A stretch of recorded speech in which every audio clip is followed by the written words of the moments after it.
آپ فرماتے ہیں کہ میرے آقا صلی اللہ علیہ وسلم نے فرمایا من قام حافظ ہمارے حضرت ابھی وہ حدیث پاک آپ نے ان کی زبانی سنی فرماتے ہیں من قام لیلۃ القدر ایمانا و احتسابا غفر له ما تقدم من ذنبه.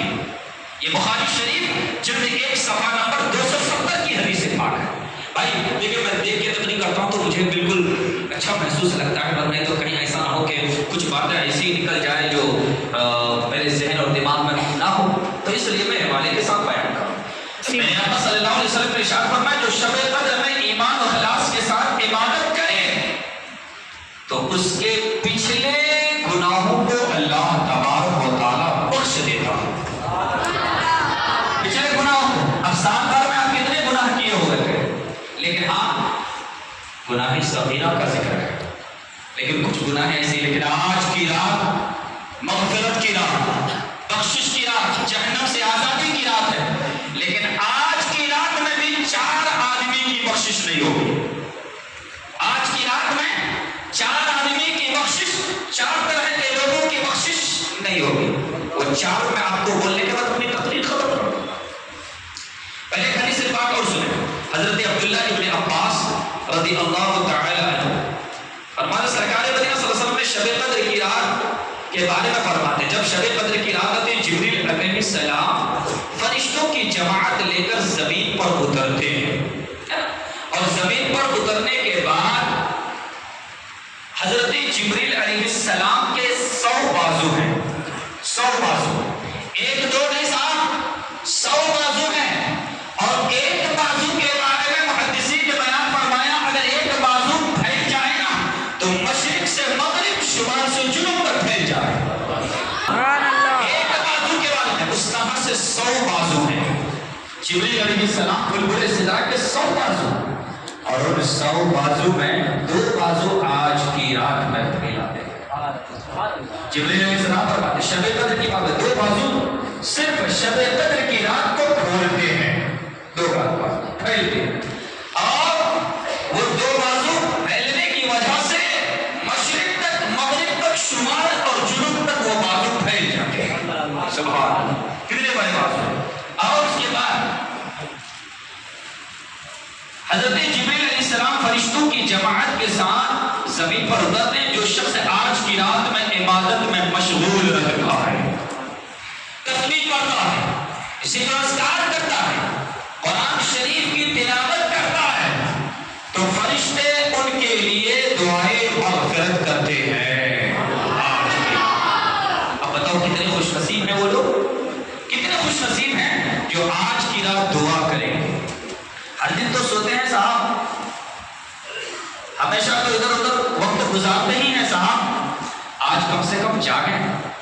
یہ رات پھر آپ ڈھونڈیں گے نا تو پھر یہ رات آنے والی نہیں. کیا پتا آئندہ سال کون ملیں گے نہیں ملیں گے، کوئی پتا ہے؟ ہمارے محلے میں شہنشاہ نگر میں بھی بہت سے ایسے آدمی جو ہم سے مسافہ کیے تھے، جو ہمارے پیچھے نماز پڑھے، لیکن آج وہ نہیں ہے، دنیا سے چلے گئے. تو کوئی کہہ سکتا ہے کہ نہیں مولانا ہم رہ سکتے ہیں، ابھی ہم زندہ رہیں گے، کوئی بھروسہ، کوئی گارنٹی ہے نہیں ہے. تو پھر کیوں نہ ہو جو آج فرشتے ہمارے لیے دعائیں کریں گے تو ہمارا وقت اللہ و رسول کی ذکر اور عبادت اور تسبیح و تحلیل میں اور اپنے مرحومین کی مغفرت کی دعا میں وقت کیوں نہ گزاریں. آگے بیان فرما دیں یہ سلسلہ فرشتے یعنی فرشتے جبریل علیہ السلام 70,000 فرشتوں کی جماعت کے ساتھ اترتے ہیں، ان آدمی کے لیے دعا کرتے ہیں جو آج کی رات عبادت کرتے ہیں، تسبیح پڑھتے ہیں، بندگی کرتے ہیں، ذکر و اذکار کرتے ہیں، اور ان کے لیے دعا کرتے رہتے. محدثین نے بیان فرمایا، غور سے سنیے گا بس 5 منٹ. محدثین نے بیان فرمایا کہ وہ دعا کرتے رہتے یہاں تک کہ صبح کی اذان ہو جاتی ہے. سبحان اللہ. اور پھر میں نے آقا صلی اللہ علیہ وسلم نے ارشاد فرمایا صبح کی اذان ہوتی ہے اور جو دعا کیے ہوئے ہوتے ہیں وہ سب جماعت کے ساتھ نماز پڑھتے ہیں. جب نماز پڑھتے ہیں تو نماز کے بعد جب مسافہ کرتے ہیں تو تمام فرشتے اس شخص سے مسافہ کرتے ہیں. یہ کوئی قصے کہانی نہیں بیان کر رہا ہوں، میری عادت نہیں ہے وہ. آپ وقتی طور پر آپ سبحان اللہ کہو نہ کہو، لیکن میں ادھر کی فجر کی نماز کے بعد جب لوگ مصافحہ کرتے ہیں تو فرشتے اسی جھرمٹ میں آتے ہیں اور اسی جھرمٹ میں آ کر ان تمام سے مصافحہ کرتے ہیں جو آج کی رات عبادت میں گزارا ہے. سبحان اللہ، کیا بات ہے. لیکن آج کی رات دعا جو مانگیں گے وہ قبول ہوگی، لیکن 4 آدمی کی دعا آج بھی قبول نہیں ہوگی. آج 4 آدمی کی دعا قبول نہیں ہوگی. میں کسی ایک فرد کا نام نہیں لے رہا ہوں صاحب، کوئی بھی ناراض نہ ہوئیے گا، معذرت کے ساتھ کہہ رہا ہوں. وہ 4 آدمی کون ہیں؟ اگر جس کسی کے اندر یہ 4 باتیں پائی جاتی ہو وہ اپنی اصلاح کر لے. میں کسی کا نام نہیں لے رہا ہوں. نمبر 1، ماں باپ کا نافرمان اولاد. وہ آج کی رات بھی ان کی بخشش نہیں ہوگی. اگر اللہ بخش دے تو یہ رب کی مہربانی ہے. سبحان اللہ. دعا کریں، روئے، گریہ زاری کریں، اللہ کی بارگاہ میں توبہ کریں، استغفار پڑھیں. ہو سکتا ہے وہ غفور الرحیم ہے، وہ معاف کرنے والا ہے. معاف کر دے اگر تو رب کی مہربانی. نمبر 1، ماں باپ کا نافرمان اولاد. ارے ماں باپ کا نافرمان انسان کیسے بن جاتا ہے یار؟ سمجھ میں بات نہیں آئی. ارے وہ ماں تمہیں 32 دھار دودھ پلائی ہے، وہ ماں جو اپنے پیٹ میں رکھتی. آج اگر آپ کے سروں پر 10 kg کا کوئی سامان رکھ دیا جائے نا تو آپ بیزار ہو کر جلدی سے نیچے رکھتے ہو.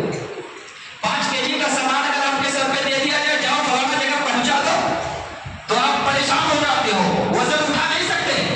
لیکن ماں تو ماں ہے. سبحان اللہ. ارے ماں کا ممتا طرف جانا چاہیے، ماں کے نام پر طرف جاؤ، سبحان اللہ کہو. ماں کا احسان کتنوں بھی ادا کرو، احسان کا بدلہ نہیں دے سکتے. وہ ماں اپنے پیٹ میں 9 ماہ تک رکھی ہے. ماں اپنے اولاد کو 9 ماہ تک رکھی ہے. اگر بیٹا پیٹ میں لرچر نہ کرے، ہل ڈل نہ کرے، حرکتیں نہ کرے تو ماں پریشان، تب گھٹنے پر آ جائے. یہ کیا ہو گیا؟ او میرے سرتاج، میرے شوہر، جلدی کرو، کہیں ہاسپٹل لے چلو، تو بچہ اندر ہل نہیں رہا ہے. ماں پریشان ہے، ماں تکلیف. اب کھانا بھی ختم، پینے کا پانی بھی ختم، اب تو ہم پریشان ہو گئے. کیوں؟ اس میں پیٹ میں بچہ پل رہا ہے. کیا بات ہے. اور وہ ماں کا نافرمان آسانی سے اولاد ہو جائے. ایسا نہ کرو بھائی. بلال مسجد میں بیٹھے ہیں، اللہ کے گھر میں بیٹھے ہیں. ماں ہے. ماں کو آپ کتنوں بھی ماں کا اگر آپ حق ادا کرتے ہیں نا، حق ادا نہیں کر سکتے. ایک حدیث میں نے شب برات میں پڑھی تھی. ایک آدمی اپنے ماں باپ کو 7 مرتبہ حج کرایا، کندھے پر بیٹھا کر. فلائٹ، راکٹ، کوئی جہاز، ہیلی کاپٹر میں نہیں بھائی صاحب، چل کر وہ بھی ریتی میں، ریگستان میں. چونکہ سعودی عرب میں آج بھی ریگستان ہے، ریتیاں ہیں. چلتے ساری کائنات کی اللہ کی بارگاہ میں حاضر کر کہنے لگے، یا رسول اللہ میں نے 7 مرتبہ، 1 بار نہیں، 2 بار نہیں، 3 بار نہیں، 7 مرتبہ اپنے ماں باپ کو کاندھوں پر بیٹھا کر حج کیا. یا